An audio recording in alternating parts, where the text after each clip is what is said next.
Let's talk about some of the books I read during my August reading challenge. Part 1, Magnus Chase and the Hammer of Thor by Rick Riordan. This book follows Magnus Chase, who is a Norse demigod, and his friends as they go on a quest to find Thor's hammer in order to stop essentially a war. So if you're interested in Norse mythology, this might be the way to go. Gloves Off by Stephanie Archer. This is in the Vancouver Storm series, which is a sports hockey romance series. This is the 4th book in the series, so there are other couples that come before this, but this one follows Alexei Volkov and Dr. Georgia Green, who is one of the sports medicine doctors assigned to the team. They basically go into a arranged marriage / fake dating situation. The main issue I had with this book was I thought it was entirely too long. Check and Mate by Allie Hazelwood. This book follows Mallory. She is a chess prodigy who kind of dropped out of the circuit due to family reasons. She rejoins and she is playing against Nolan, who is basically the current world champion, who is kind of around her age. While this is a YA book, I don't think it feels like a YA book. I think it is a little bit mismarketed there. I really enjoyed the chess background of this, kind of making it almost like a sports romance in a way. They're so focused on this game and this career path that it drives the rest of the story. It's Bound by Knighthood by Nikki Chapelway. This is a part of the Starry Kingdoms of the Fae collection, which is a collection of romantasy reads. They are supposed to all be standalones, though some of them really don't feel like standalones. It feels like you're either leading into a wider world or you're already in a wider world and you're kind of a little lost. So we follow Willow and Byron, who are making their way to an academy basically for knighthood. It's definitely a romance, but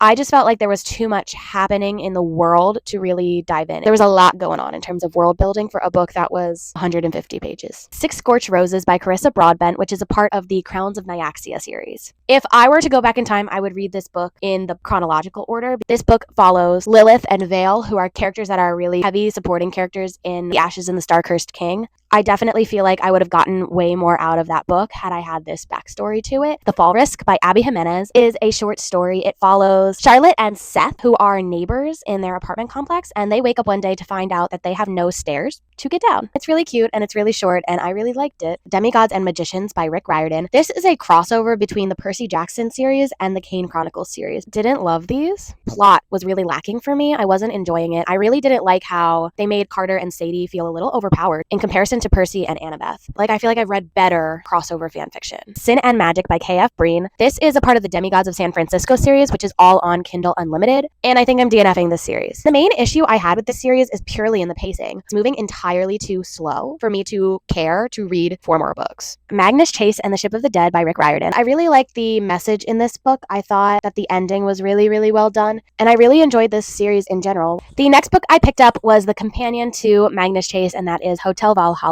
You still have that Rick Riordan charm through the short stories and how the collection is basically coming together. I thought it was really cute, but I probably won't read it again.